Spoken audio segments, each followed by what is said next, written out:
یہ دکھی کہانی ہے ایک چمپینزی ہام کی۔ چمپینزی ہام اسپیس میں جانے والا پہلا چمپینزی تھا۔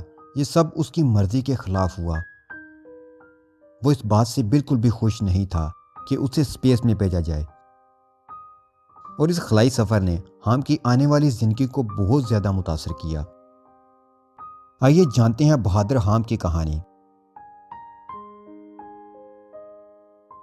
ہام 1957 کو کیمرون کے جنگل میں پیدا ہوا۔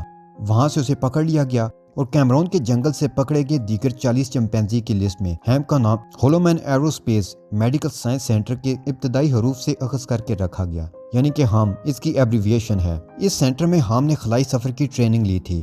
ہام کا مشن یہ تھا کہ اسپیس میں جا کر جہاں گریوٹی بہت ہی کم ہے، یعنی بے وزنی کی کیفیت ہو، وہاں اپنے جسم کو حرکت دے کر ایک ٹاسک مکمل کرنا، جیسا کہ لیور کو کھینچنا۔ اس سب کے لیے ہام کو ٹریننگ دی گئی، بالکل اسی طرح جس طرح مداری بندر یا ریچھ کو تشدد کر کے کرتب سکھاتے ہیں۔ ہام کو تیز گرین لائٹ آن ہونے پر لیور کو کھینچنے کی ٹریننگ دی جاتی ہے۔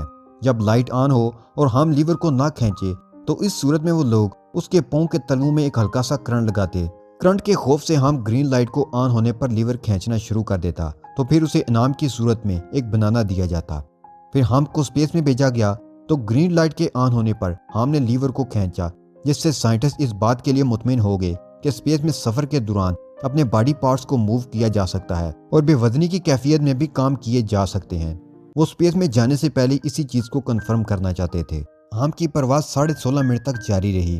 اس نے 5800 میل فی گھنٹہ کی رفتار سے زمین سے 157 میل دور کی بلندی تک اسپیس میں سفر کیا۔ اڑان کے بعد ہام کا کیپسول اس کے ہدف سے 130 میل دور پانی میں اترا۔ ریسکیو پلین کو ہام تک پہنچنے میں کئی گھنٹے لگے، لیکن لکیلی ہام زندہ بچ گیا اور وہ مسکرایا، اور یہی مسکرانا اس کی زندگی کا آخری حسین پل تھا۔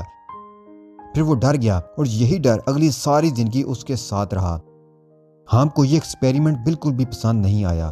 وہ بہت دکھی تھا۔ اس کے بعد 1963 عیسوی میں اسے نیشنل زو میں بھیج دیا گیا، جہاں اس نے 17 سال اکیلے زندگی گزاری۔ اس کی ماں اس کے پیدا ہونے کے کچھ ہی عرصہ بعد مر گئی تھی۔ اس کے بعد اسے قید کر کے اس کی مرضی کے خلاف اسپیس میں ایکسپیریمنٹ کے لیے ٹریننگ دی گئی۔ ہام نے اگلے 17 سال اکیلے فیملی کے بغیر گزار دیے، اور یہی کہانی افسردہ کرنے والی ہے۔ انسان اپنے مقاصد کو پورا کرنے کے لیے کسی بھی حد تک جا سکتا ہے۔ ہام کی کہانی میں ہم یہ سب دیکھ سکتے ہیں۔